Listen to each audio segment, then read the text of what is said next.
Dans les hôpitaux, on reste sur ce plateau montant décrit par Olivier Véran. 27 500 patients Covid, dont 3 150 en réanimation. Des malades de mieux en mieux soignés à mesure que l'on apprend à connaître cette maladie, mais des personnes souvent confrontées à la solitude, faute de recevoir la visite de leurs proches. Bonjour Jean-Sébastien Soldaini. Bonjour. Nous avions entendu ici même le témoignage de Stéphanie Bataille sur l'impossibilité de voir son père en fin de vie. Vous avez enquêté pour Europe 1, Jean-Sébastien. Cette situation est régulièrement rencontrée par les familles des patients. Et c'est visiblement un moment qui affecte tout le monde, famille et médecins. Cet instant où la visite est refusée, c'est dans ce cas que se trouve Valérie.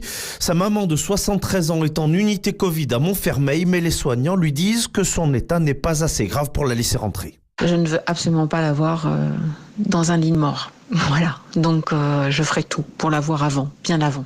Je me suis vue prendre une blouse blanche, me pointer à l'hôpital et essayer de trouver la chambre, comme si j'étais du personnel hospitalier. C'est inconcevable pour moi de me dire que dans cette épreuve, on doit laisser quelqu'un tout seul. On entend clairement cette détresse, Jean-Sébastien, dans ce témoignage.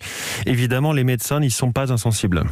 Oui, imaginez-vous en train de barrer la porte d'une chambre à quelqu'un qui veut voir son papa souffrant. Pas facile. Voilà comment Mathieu Oberlin, médecin au nouvel hôpital civil de Strasbourg, vit ces annonces à répétition. Ça fait partie des choses les plus dures à vivre.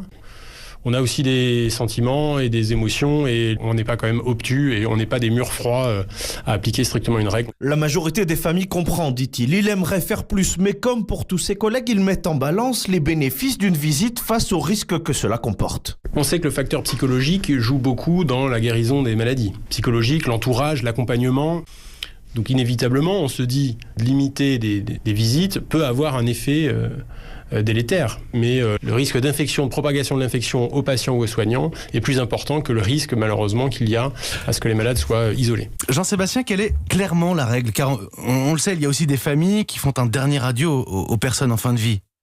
Eh bien, la règle, c'est qu'il n'y a pas de règle. Chaque établissement est souverain. La majorité des hôpitaux que j'ai contactés appliquent le même régime. Pas de visite s'il n'y a pas de risque de mort imminente. Si l'état du patient se dégrade, il laisse entrer un visiteur par jour et par patient. Ce peut être le conjoint, puis le lendemain un enfant. C'est ce qui se fait à Paris. À Toulouse et à Grenoble, ça va un peu plus loin. Une négociation se fait entre famille et soignants. Le nombre de visiteurs peut être adapté. Les règles à observer aussi, ça va du simple respect des gestes barrières, port du masque, gel hydroalcoolique, jusqu'à des mesures plus protectrices comme le port d'une blouse, voire d'une surblouse. C'est du cas par cas, me dit-on. Enfin, il y a une ville où c'est très strict. Marseille, interdiction totale de voir un patient mourant du Covid s'il est encore positif et contagieux. Les adieux se font par l'intermédiaire d'une tablette, un appel vidéo.